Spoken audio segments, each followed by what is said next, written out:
This isn't the first sewing machine table I've refinished, but this one's definitely special. It's not just any sewing machine table. This belonged to my husband's grandma, who has now passed away about 2 years ago, and I was graciously given this to keep in the family as not many of us are seamstresses. The machine itself is a beautiful Singer 99K, and I'm guessing it is from sometime in the 50s, and it really is lovely. My goal is to get this table refinished and looking beautiful again, and then I have a special project in mind with the sewing machine if I can get it to work. So hang on till the end to see what that is. The first step was to take out the sewing machine, and I was surprised that it was only held in by 2 little screws, but it is a pretty sturdy setup. It holds it in really nicely and just comes right out, and I set that aside in a sturdy box for safe storage, and now I'm going to sand this whole thing back to its original bare wood finish. I was blessed to have known my husband's grandma for about a decade before she passed, and in that time, I kind of adopted her as my own because my grandmas had both passed away, and it was so sweet to have her as a figure in my life. And I just always remember she's such a classy lady, and she dressed so nicely, and she was always so sweet, so proper, but so very kind. And whenever she would see me, she would give me a hug and say, "How you doing, darling?" She'd always call me darling, and it just made me feel so loved and so welcomed into their family. And I will forever be grateful for her love and care for my husband, for me, and for our sweet kiddos. They loved her, and she sure loved them. So it's always a sweet legacy whenever I can have something tangible to touch and something to see in my home to remind me of the person in my life who had it before us. And this is definitely a treasure. It's going to go right in our kitchen for now. And that is the place that I do most of my sewing. Usually I'm at the kitchen table, but now I have this sweet place to do my sewing projects, and I'm very excited. As you can see, there was a little bit of veneer damage on the back, which if you've been here for very long, you know I do not repair veneer well, or at least I don't hide it. When I repair it, I don't hide it very well.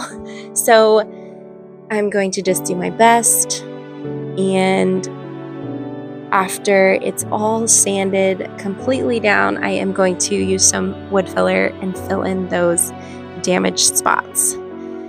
But she's looking pretty good, right? I do like this blonde color.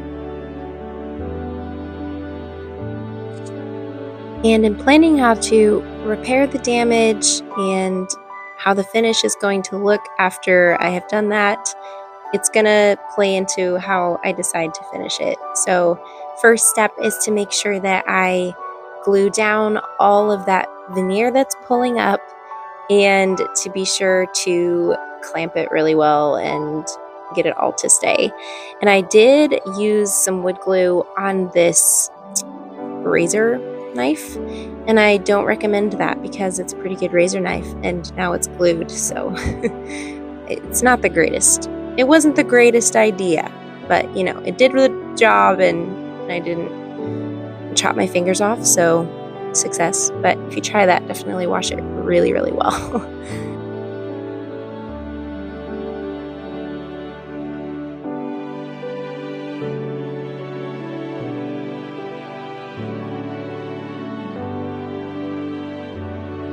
While I was waiting on this repair work to dry, I decided I was going to go ahead and stain the rest of this table. And you're probably thinking at this point, what is she planning to do? My first thought was to go light, and then my second thought was to go dark. There is no middle ground. There is no middle of the road. We are going dark or light. What do you think we did? Well, here's the thing. If we go light, it's going to look kind of like this. Apparently, if you wet down furniture, it kind of gives you an idea of what it's going to look like. So I knew I didn't want to do the option of just putting a sealer on it at this point because it was going to turn this orange color, and I'm just not a really big fan of this color of wood. So I knew that wasn't something that I wanted to do. So I am going to use some plastic wood filler on those back places where the veneer had come up, and just going to use the putty knife to press it in, and then I will come back later and sand it really well. And I know that the stain will probably not stick to this, but I'm not too worried since it's my own, and since it is going to be in the back, I'm not super worried about it. So yeah, you guessed it, we're going with espresso. And I've got to be honest, I forgot how completely dark espresso is until, right about now. And then I said, oh, that's kind of dark. Yeah, that's kind of dark. Is that darker than I want? Well, it's too late now. Now, I could have stopped and just let it dry and then sand it all back, but did I do that? No, I didn't. I completely committed. I thought, this is fine. It'll look fine. And, it does. It looks great. So I carry on with the dark stain.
After watching this footage back, I think I should have really left the bottom this color and then the top dark, and it would have looked really cool in this two-tone, maybe even stained that front little knob to match the top.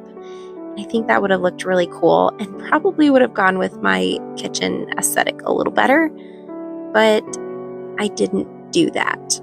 So I wish that I had, but I didn't. I just decided to make the whole thing dark, and I'm kind of on this kick where I really wanted to try the sand it all the way back and then stain it because, well, to be honest, a lot of people get really mad when you paint furniture, and sometimes I partially paint and some partially stain, and I think I'm just kind of doing it because people are telling me to, and that's not a great reason to do things a certain way.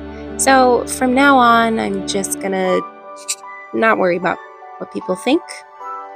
Yeah, I'm pretty sure that's easier said than done for sure.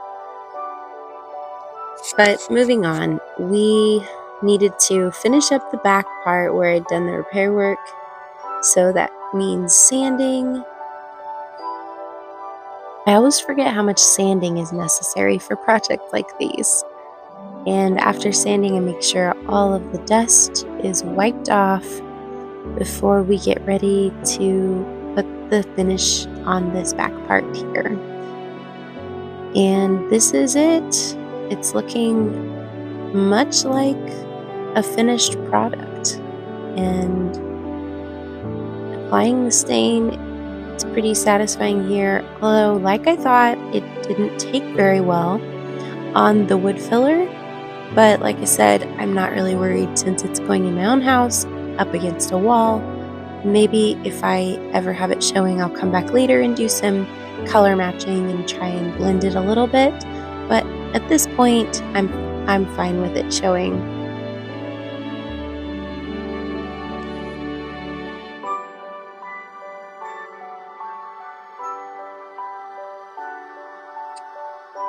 I'm pretty sure I found my least favorite top coat, and this is it.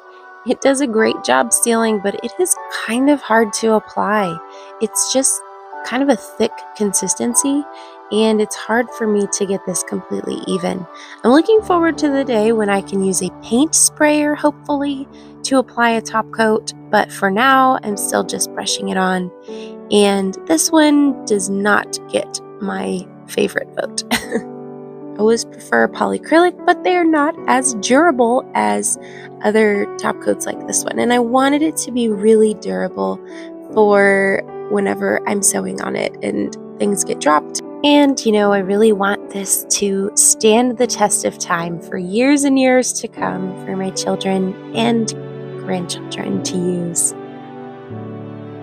And finally, it's time after the top coat dries to put the sewing machine back in its little nestled home. And I'm very excited to plug in this beautiful sewing machine and see if it's going to work. I don't know how to work it, but there's always YouTube. Thankfully, somebody on YouTube has one and told me exactly how to get started threading the needle, winding a bobbin, and exactly everything I needed to know. So that was really helpful.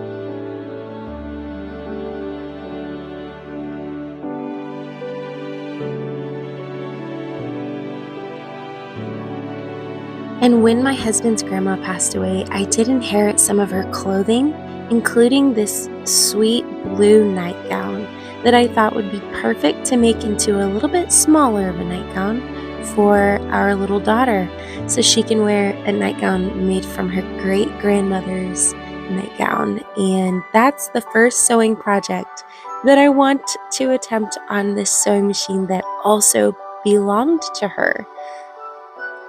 So I cut out the bodice to fit my daughter a little better, and I knew that the bottom was just the perfect length because this used to be a short nightgown and now it's going to be quite a bit longer on her, and it was really super easy to just cut out with this little pattern and then to keep most of the seams.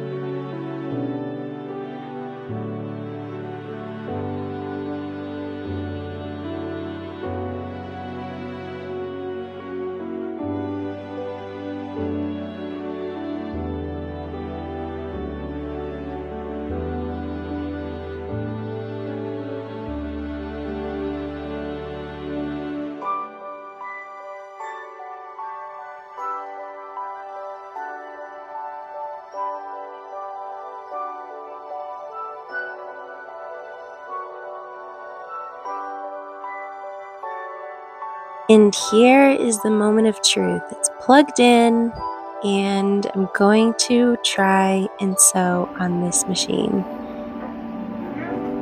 And it's struggling.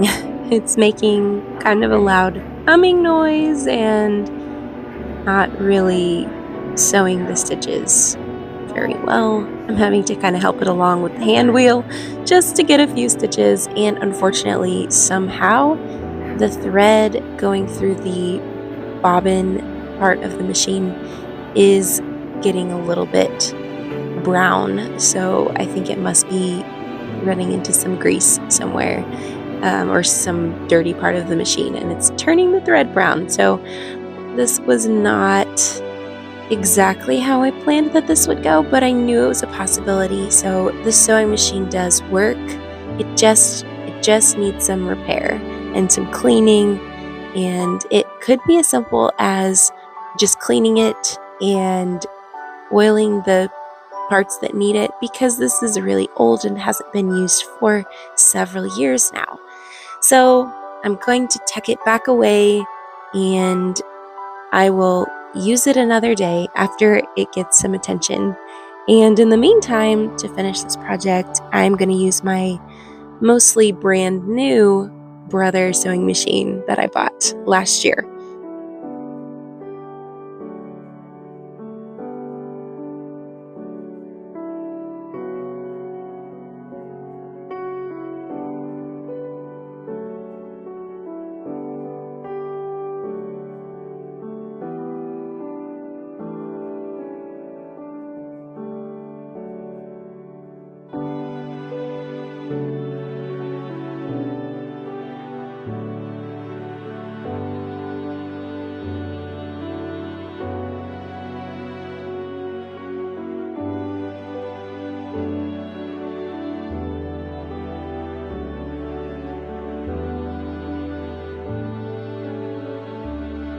I'm just finishing up, and something you don't know is that my girl has been asking me to make her a nightgown all summer long, and finally I'm getting to it.